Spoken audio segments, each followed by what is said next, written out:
Good day, ladies and gentlemen.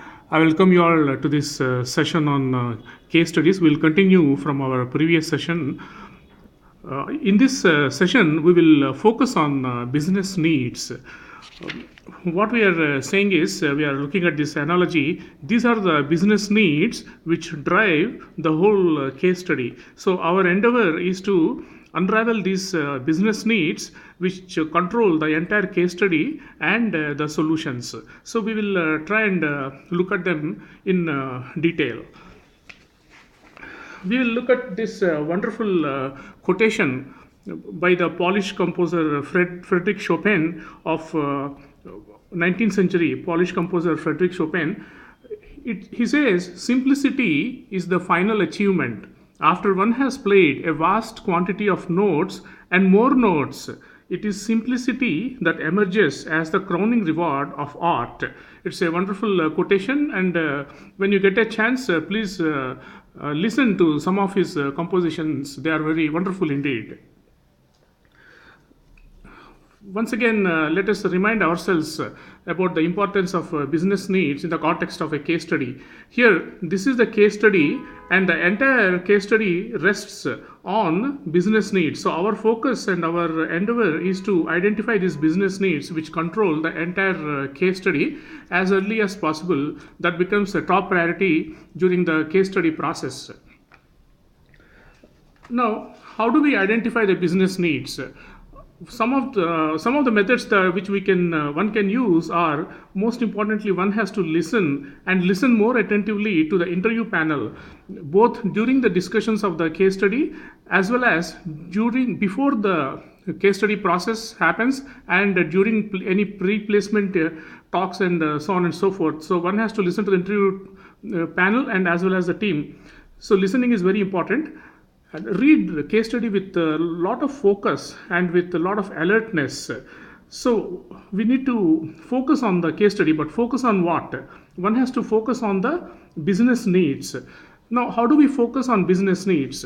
Let us let us look at this diagram. This is a sample case study. Here, in this case study, we have to try and identify those business needs which are like diamonds. So we have to identify those business needs.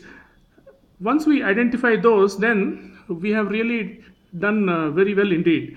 Now, sometimes in the case study there will be multiple reasons because of which this business needs exist.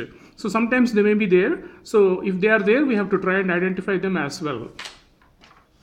Now, what happens? What's the time sequence during case study? Now, here is one most of the time. This is what happens. Not always, but it does happen many times. What happens in the case study? So the case study could be either a teamwork or an individual case study, depending on what kind of position one has applied for.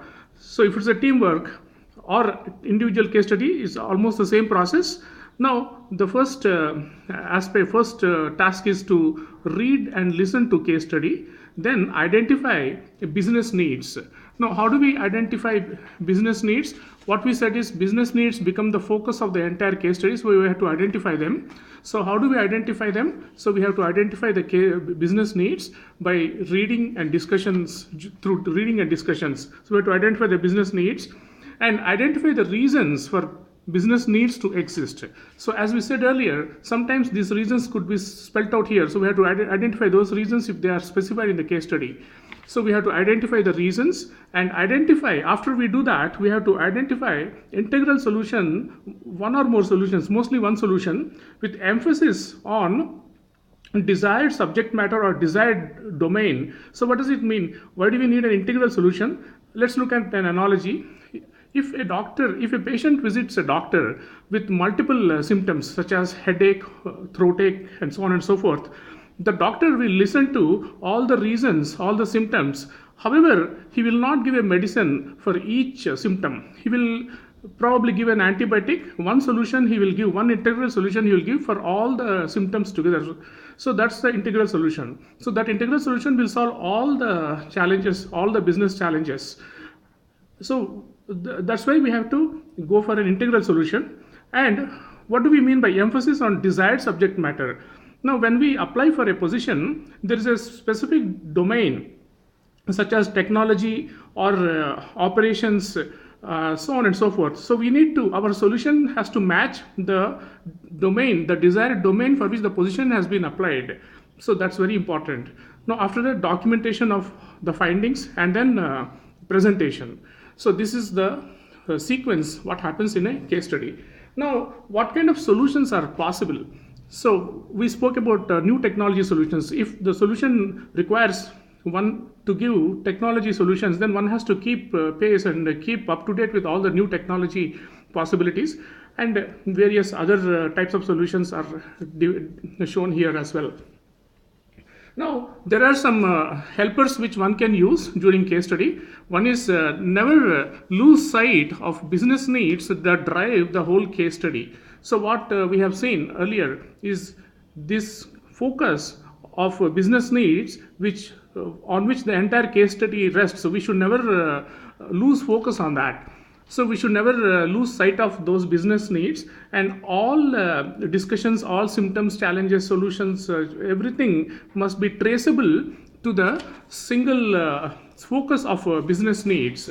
So in other words, we have to identify these business needs which drive the entire case study. So all everything must be traceable to those business needs. Now one can also look at previous video 013 on case studies. Thank you very much, ladies and gentlemen. Wish you all the best. Goodbye.